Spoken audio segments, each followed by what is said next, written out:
Bonjour à tous et bienvenue à vous. Nous sommes à Champagne-Mouton pour la 4e manche du championnat de France 24 MX d'enduro. Restez avec nous, on va revivre cette épreuve ensemble.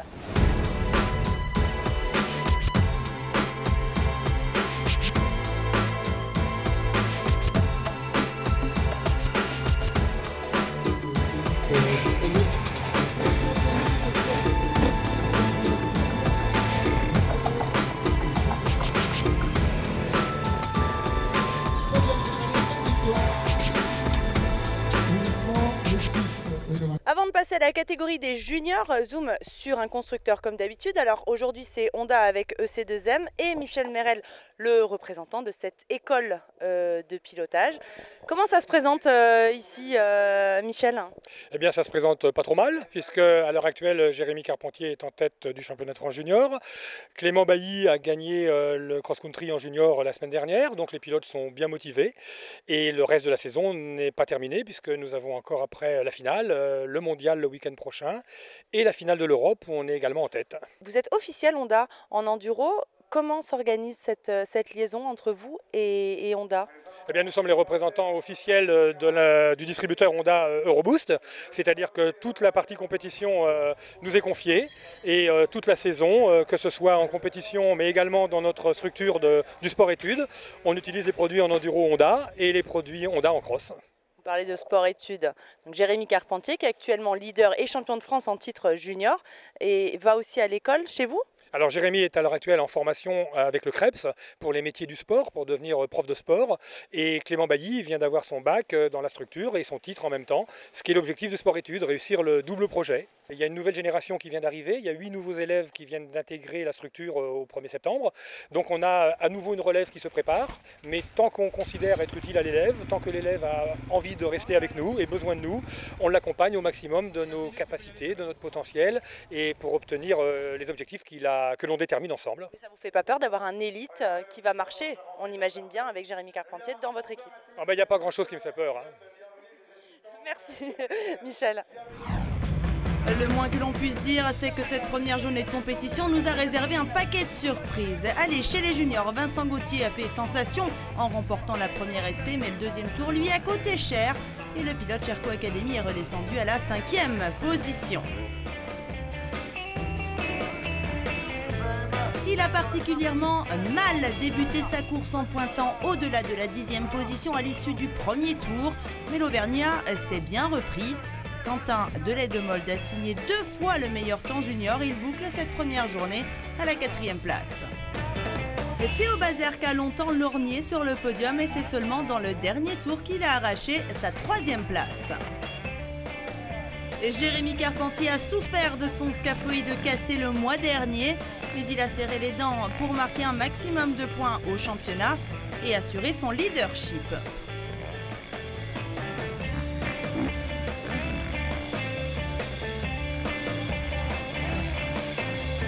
Tout en haut du podium, c'est une surprise qui fait chaud au cœur. Blessé l'an dernier en Italie alors qu'il était 3e du mondial et qu'il menait le championnat de France d'une main de fer. Cette saison 2015 rimait avec enfer depuis le début d'année. Jérémy Miroir semble retrouver définitivement la forme. Passé en tête au 2e tour, il retrouve enfin le chemin du podium par une victoire. Je pense que j'ai joué un petit peu de malchance au début. Je suis revenu plusieurs fois, mais à chaque fois je me suis fait mal. Donc le manque de préparation ou l'envie de bien faire, je ne sais pas trop. Là, j'ai eu une trêve un peu plus longue et je me suis posé les bonnes questions avec l'équipe de France. On a fait un programme qui me convient bien, on s'est entendus tous ensemble. Et je pense que le résultat est là. Aujourd'hui, ça a porté ses fruits et j'en suis content. Maintenant, j'espère que la dynamique est lancée et que je finisse sur une bonne note toute cette fin de saison.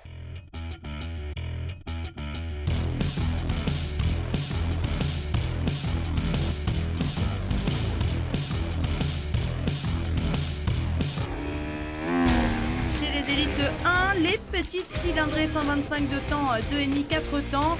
Benoît Fortunato n'a pas eu la réussite espérée. Et c'est lui qu'on va retrouver à la 5e place sur la Yamaha.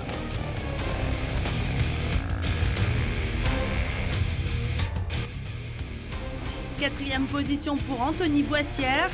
Mal à l'aise ici, il nous a confié qu'il n'a certes pas réussi à être bien dans le rythme, mais que devant ça avait roulé très fort. Il est lui aussi l'une des bonnes surprises de cette journée. Loïc Minaudier était survolté. Il signe son tout premier podium élite de sa carrière et c'est des étoiles plein les yeux qu'il revient sur sa course. Ça fait maintenant ma 4e saison que je suis en élite et mon premier podium arrive aujourd'hui et ça fait vraiment plaisir. Il y a énormément de travail derrière tout ça, beaucoup de personnes qui me soutiennent et qui m'ont amené jusqu'à ce résultat. Et ce résultat, il est pour toute l'équipe et ça fait vraiment plaisir. J'espère qu'il y en aura d'autres parce que là c'est vraiment magique aujourd'hui. Et puis après j'ai une autre aventure qui se prépare avec le Dakar et une année super chargée, quoi. Devant, Julien Gauthier a commencé fort en prenant la tête des élites 1 après la première spéciale. Mais la suite a été plus compliquée. Impossible de réellement mettre en difficulté celui qui s'impose et prend un peu plus le large au championnat. C'est une victoire sans appel de Marc Bourgeois qui a remporté 6 spéciales sur 9. Il compte à l'arrivée 26 secondes d'avance sur Gauthier.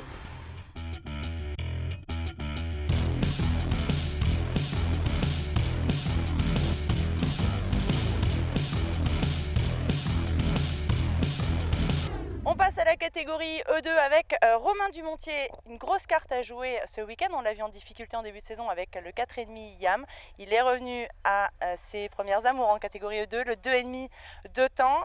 Vous avez la pression parce que j'imagine que vous allez vouloir au moins monter sur le podium avec cette monture-là. Effectivement, j'ai un peu la pression, tout m'attend au tournant, tout le monde sait que j'affectionne tout particulièrement cette moto, donc depuis que je suis arrivé ici, tout le monde me demande si je me sens bien sur la moto, quand même me voir sur le podium, donc forcément tout le monde m'attend, donc je vais essayer de faire comme l'année dernière. Vous avez roulé tout l'été avec le 2,5 de temps ?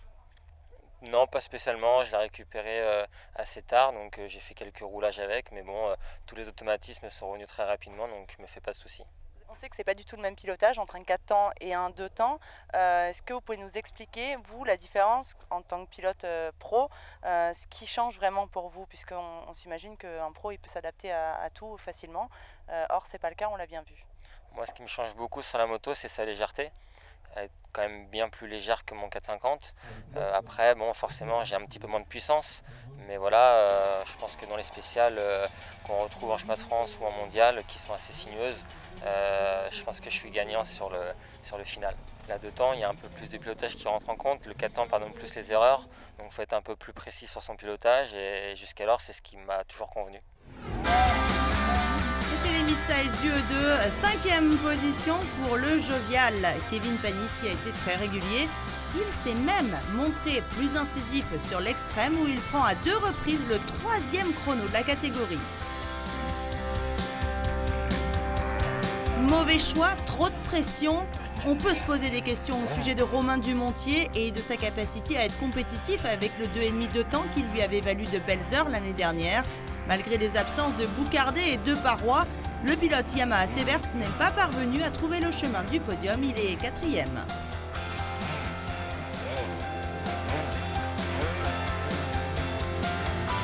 Troisième position pour Pierrick Ronsin. Le pilote bêta semble le plus étonné de sa performance que ses concurrents. C'est un retour de blessure très encourageant, il va maintenant falloir confirmer. Sur la 2e marche, le leader du championnat de France 2, meilleur pilote français au dernier 6 jours, l'excellent Loïc Larieux. Et malgré tout ça, c'était trop juste pour aller chercher Jérémy Taroux.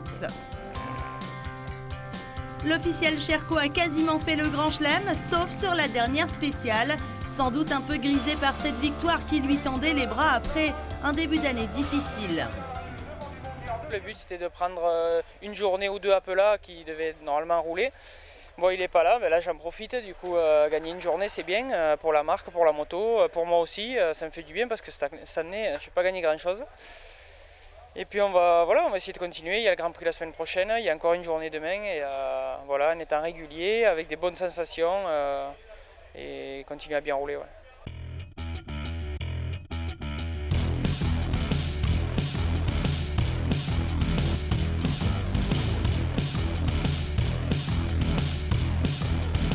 On passe à la catégorie catégorie E3 avec le seul représentant français qui va être capable d'aller décrocher le titre mondial à Requista la semaine prochaine. Ça va la coupe? C'est évidemment Mathias Bellino, un gros concurrent toutefois, un Australien avec Matthew Phillips, mais vous avez quand même 24 points d'avance, donc ça va être plutôt facile, non? C'est jamais facile, surtout en championnat du monde. Effectivement, j'ai 24 points d'avance, c'est mieux de les avoir en avance qu'en retard. Maintenant, c'est jamais facile, c'est une épreuve de championnat du monde, il y a d'autres pilotes aussi qui peuvent s'intercaler. Il ne faut pas que je fasse d'erreur, il faut que j'ai pas de problème et puis que je roule comme j'ai fait jusque-là et on espère que ça le fera, oui. On est ici sur la 4e manche du championnat de France. On a vu que d'autres pilotes vous ont mis en difficulté. Je pense à Manuel Bepard qui a fait une saison extraordinaire. Vous venez quand même pour gagner ici ou vous allez vous méfier de lui ou vous prenez vraiment cette course comme un entraînement? Effectivement, Manu, ça va être, je pense, le plus gros concurrent ce week-end. Maintenant, c'est un entraînement, mais j'ai envie de gagner aussi. Donc, je vais faire ce que je peux. Je vais essayer de ne pas prendre trop de risques et rouler intelligemment, mais essayer de gagner quand même. Chez les élites 3, malgré un titre de champion du monde par équipe acquis en Slovaquie aux 6 jours, Jérémy Joly n'a pas pu honorer son statut. La faute à une très lourde chute dans SP1 et blessé à l'épaule, il a surtout continué pour sauver des points au championnat.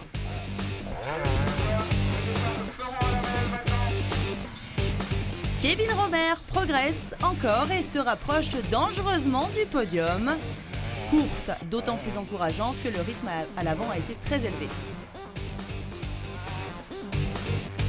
Il est déçu de sa 3e place. Le champion de France en titre, Antoine Basset, a pourtant le sentiment d'être vite. Mais les chronos ne sont pas là. Il perd encore du terrain au championnat et devant, de toute façon, ils étaient sur une autre planète.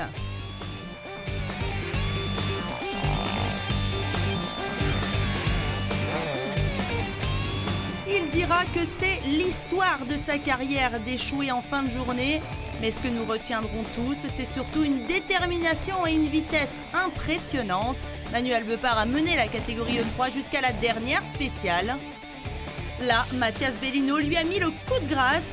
Rebelle jusqu'au bout, l'officiel Husqvarna gagne pour une petite seconde, mais concède que Manu a une nouvelle fois imprimé un très gros rythme. C'est vrai qu'à chaque fois, je perds la journée dans la dernière spéciale pour une seconde où ça m'est arrivé, j'en sais rien, j'ai pas compté, mais ça m'est arrivé vraiment plein de fois, que ce soit sur les classiques avec Marco Germain, maintenant avec Bourgeois, sur le France avec Nambot. Je crois que la dernière fois qu'on est venu ici, j'avais perdu le dimanche pour 9 dixièmes. Pareil dans la dernière spéciale, après tant pis, c'est comme ça, mais là je l'ai un peu quand même en travers aujourd'hui parce que c'est dommage, j'aurais pu faire un bon coup au championnat. Jérémy a vraiment mal roulé, Antoine était là, mais bon, derrière, donc après, bon, c'est comme ça, on fera les comptes à Langogne, il ne faut pas se prendre le chou non plus. Déjà, j'aurais pu me faire mal, j'aurais pu me casser une jambe, donc c'est déjà pas mal.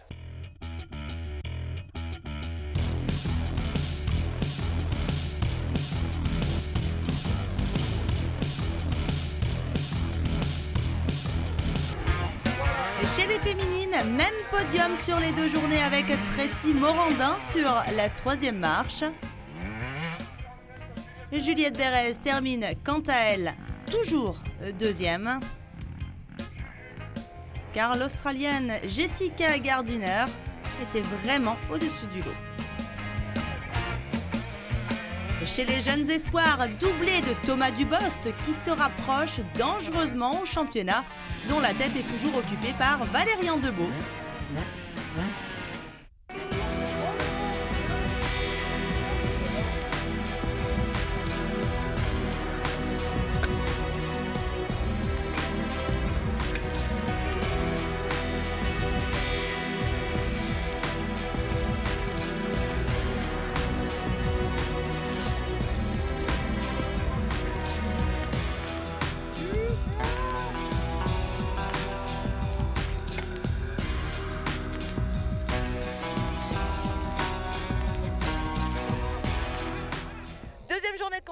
Ici à Champagne-Mouton pour la 4e manche du championnat de France 24 MX d'enduro.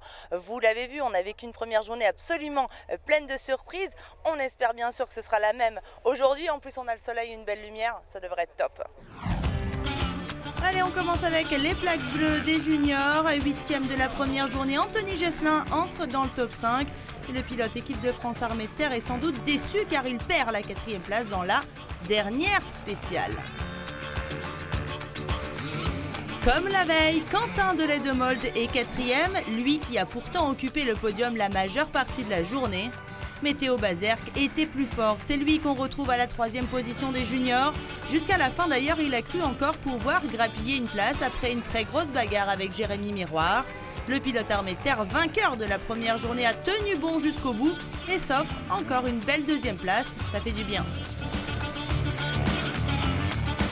Enfin, il a été plus fort que les autres sur cette journée, mais aussi sur l'intégralité de la saison.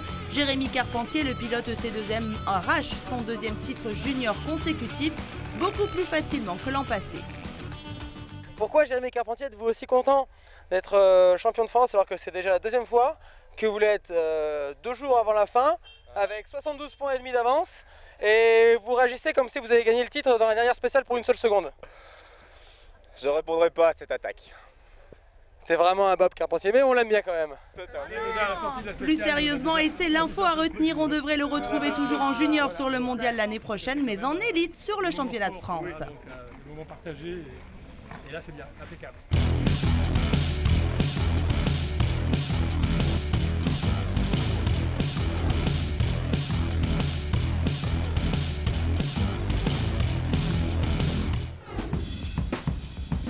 En élite 1, beaucoup moins de surprises que sur la première journée, sauf peut-être un peu de suspense à la fin.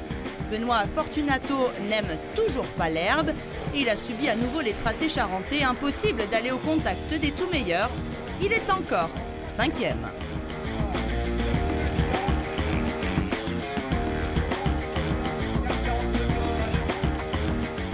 Loïc Minaudier, 3e la veille, n'a pas réussi à réitérer l'exploit. Toutefois, sa constance et sa progression depuis le début de l'année sont très encourageantes. On arrive sur la 3e marche du podium avec Julien Gauthier, leader après SP1 comme la veille, puis dauphin de Bourgeois tout au long de la journée. Il a perdu sa 2e position dans l'avant-dernière spéciale face à celui qui lui mettait la pression depuis un bon moment. Anthony Boissière s'est vraiment accroché, il a pris 2 fois le meilleur chrono des E1. Et c'est sur la SP8 qu'il se propulse sur la 2e marche.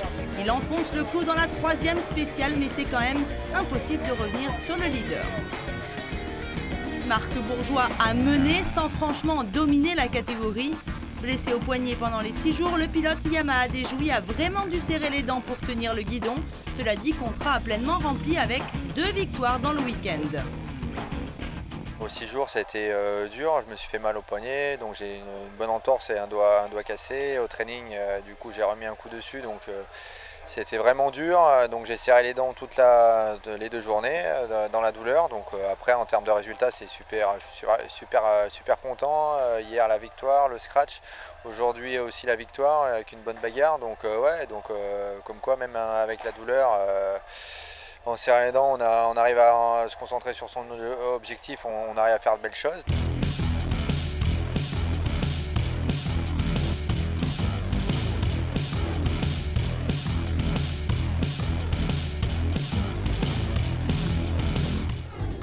En E2, il termine certes 6e, mais nous tenions à tirer notre chapeau à Nicolas Deparoy.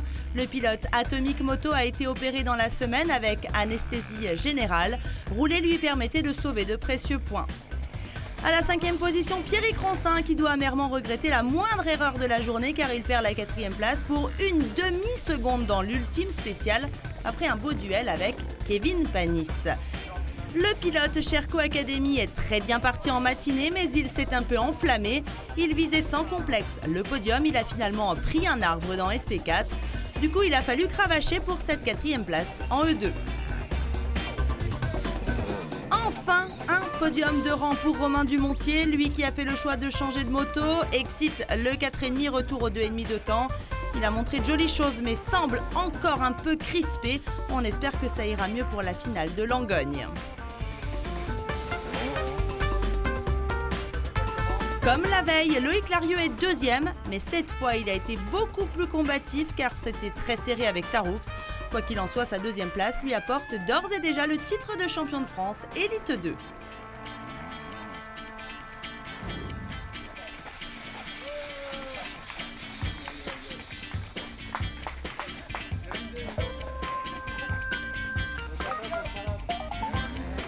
C'est un doublé pour Jérémy Taroux qui a finalement bien fait de choisir le nouveau 4,5 Tcherko. Habitué aux fins de saison en fanfare, on espère qu'il sera aussi efficace en début d'année prochaine.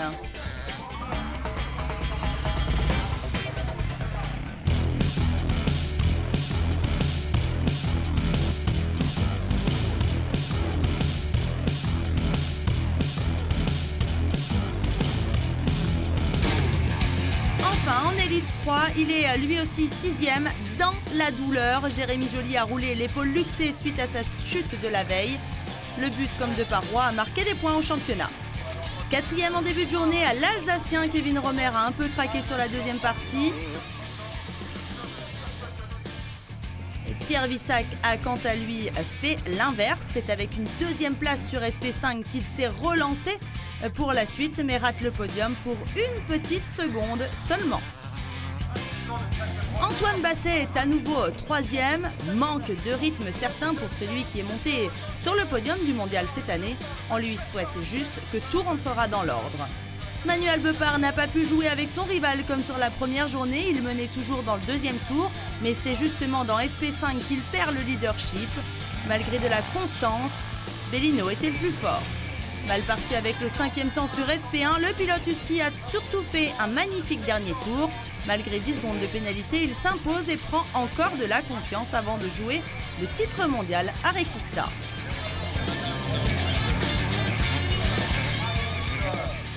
Je suis tombé dans la première spéciale. J'ai pris 10 secondes de pénalité parce que j'ai perdu mon carton. À un tour et demi, j'étais à 18 secondes. J'ai fait là, ça va être compliqué encore. Puis ça m'a énervé et puis j'ai bien roulé, j'ai pris un bon feeling. Et puis j'ai gagné toutes les spéciales jusqu'à la fin et ça m'a permis de remporter la journée, donc je suis super content.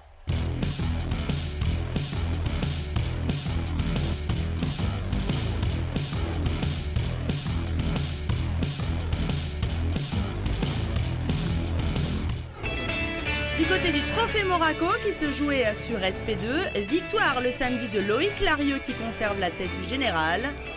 Et le dimanche, c'est Jérémy Taroux qui remporte la mise.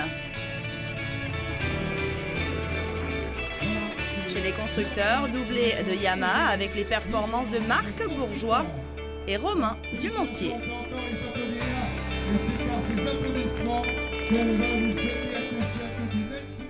Merci de nous avoir suivis pour cette 4e manche du championnat de France 24 MX d'enduro. Rendez-vous pour la finale à Langogne, ce sera les 17 et 18 octobre prochains. D'ici là, portez-vous bien. Ciao, ciao.